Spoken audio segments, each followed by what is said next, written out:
दोस्तों, चांद की सतह पर गया अपना लैंडर विक्रम और रोवर प्रज्ञान इस वक्त गहरी नींद में सोया हुआ है। चांद के दक्षिणी ध्रुव इलाके में इस वक्त घनी रात का है। वहां तापमान भी -230 डिग्री के करीब है। ऐसी बर्फीली रात में इसरो के ये दो हीरो आराम की नींद में सो रहे हैं। माना जा रहा है कि अगर सब ठीक रहा तो 22 सितंबर को प्रज्ञान और विक्रम जगकर अपना मिशन फिर से शुरू कर सकते हैं। दरअसल चांद पर धरती के 14 दिन के बराबर एक रात और इतने के ही बराबर एक दिन होता है। इसरो को उम्मीद है कि 14 दिन सोने के बाद रोवर प्रज्ञान फिर से जग सकता है। हालांकि ऐसा होगा या नहीं, ये तो 22 सितंबर को ही पता चल पाएगा। इसरो धरती पर बैठा चंद्रयान 3 के जागने का इंतजार कर रहा था।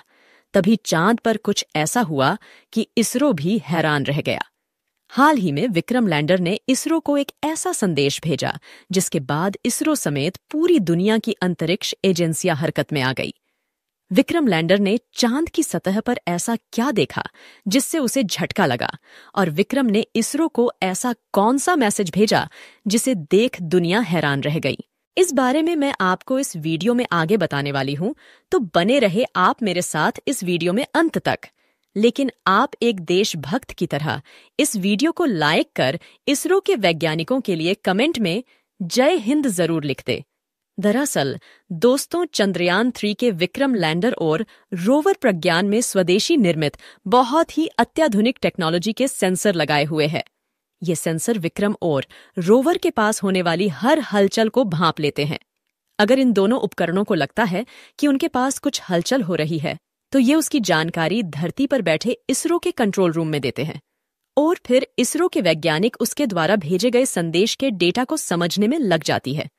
लैंडर और रोवर में चारों तरफ हाई रेजोल्यूशन कैमरे भी लगे हुए हैं। ये कैमरे चांद की सतह की तस्वीरें क्लिक कर इसरो को भेज देते हैं। लगभग अपनी 14 दिनों की यात्रा में रोवर प्रज्ञान और विक्रम लैंडर ने चांद की सतह पर ऑक्सीजन, सल्फर समेत अनेक धातुओं की खोज की है। इसके अलावा लैंडर विक्रम ने चांद के दक्षिणी ध्रुव पर एक हैरान कर देने वाली खोज भी की है।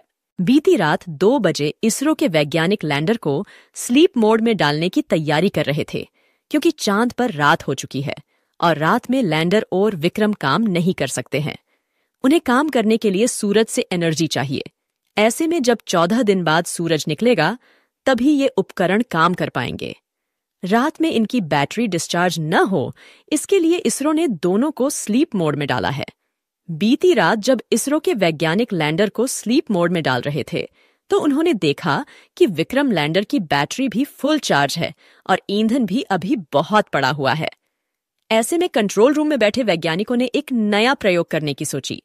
वैज्ञानिकों के मन में आया कि जब ईंधन पड़ा है और बैटरी भी फुल चार्ज है, तो क्यों न चांद की सतह पर विक्रम लैंडर को थोड़ा उड़ाया जाए। वैज्ञानिकों ने तुरंत विक्रम लैंडर के नीचे के दोनों रॉकेट चालू कर दिए और विक्रम चांद की सतह पर ऊपर उठ गया। 40 सेंटीमीटर ऊपर उठाने के बाद 40 सेंटीमीटर दूर ही उसकी फिर लैंडिंग करवा दी। जिस दक्षिणी ध्रुव पर लैंडिंग करवाने के नाम से नासा जैसी अंतरिक्ष एजेंसी की भी सांसें फूल जाती है, वहां पर इसरो के वैज्ञानिकों ने विक्रम लैंडर की 2 बार सफल लैंडिंग करवाकर सबको चौंका दिया। दोबारा लैंड करने के बाद लैंडर को स्लीप मोड में डालने के लिए इसरो के वैज्ञानिक उसके उपकरण बंद करने में लग गए। अचानक ही विक्रम लैंडर के सेंसरों को महसूस हुआ कि उनके आसपास कुछ हलचल हुई है। सेंसरों ने दक्षिणी ध्रुव की सतह पर प्राकृतिक घटना को रिकॉर्ड किया है, और विक्रम लैंडर ने भी एक झटका सा महसूस किया। लैंडर ने तुरंत इसरो को संदेश भेजा कि कुछ ऐसा हो रहा है जो उसे हिला रहा है। सेंसरों में लगातार हलचल रिकॉर्ड हो रही थी। संदेश मिलते ही इसरो के वैज्ञानिक तुरंत जांच में जुट गए।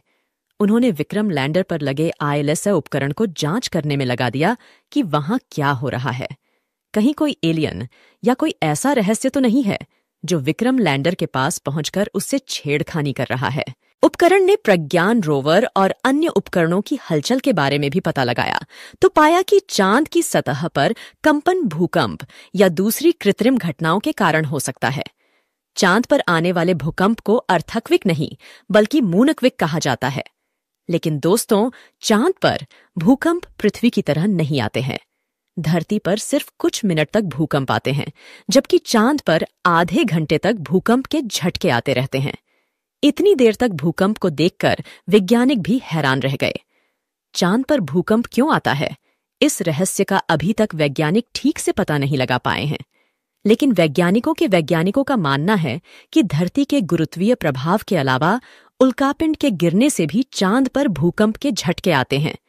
इसरो फिलहाल पड़ताल कर रहा है कि चांद की सतह पर यह अजीब हलचल क्यों हुई। विक्रम लैंडर ने जिस कंपन को रिकॉर्ड किया था वह भूकंप था या फिर कोई एलियंस की करतूत।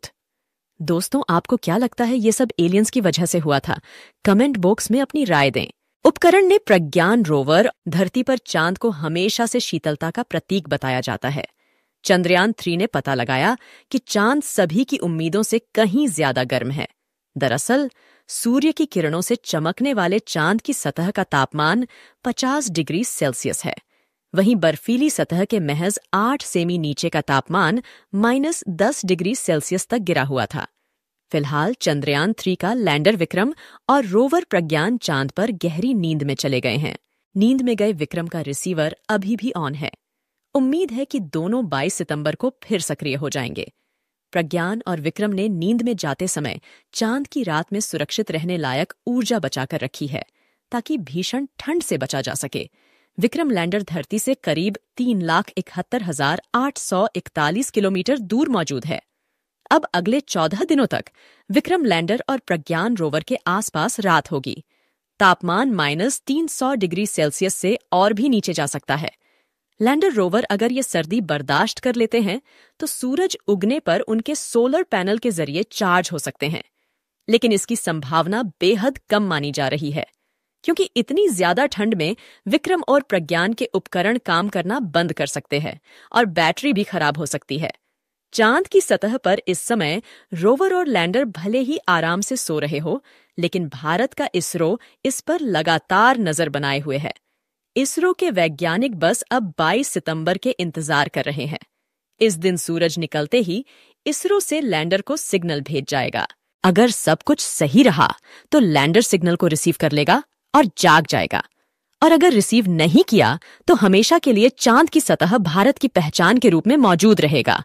दोस्तों, चांद पर 14 दिन आराम करने के बाद देखते हैं आखिर 22 अगस्त को क्या होता है। दोस्तों, आपकी दुआओं के बल पर ही चंद्रयान 3 ने 23 अगस्त को चांद की सतह पर सफल लैंडिंग की थी। अब एक बार फिर आप कमेंट बॉक्स में प्रार्थना करें कि जब चांद की सतह पर 22 सितंबर को सूर्य की रोशनी पड़े तो हमारा चंद्रयान 3 नींद से उठ जाए और फिर से काम करने लग जाए। इसरो के वैज्ञानिकों की मेहनत के लिए जय हिंद लिखना न भूले। अभी तक अगर आपने इस वीडियो को लाइक नहीं किया है तो लाइक जरूर कर दे और यह जानकारी अपने दोस्तों के साथ भी शेयर कर दे। आज के इस वीडियो में बस इतना ही। मिलते हैं जल्द ही अगले नॉलेजेबल और चंद्रयान 3 के नए अपडेट के साथ। तब तक के लिए आप इस चैनल को सब्सक्राइब कर बेल आइकन को भी दबा दे। वीडियो को अंत तक देखने के लिए आपका बहुत बहुत धन्यवाद। जय हिंद, जय इसरो।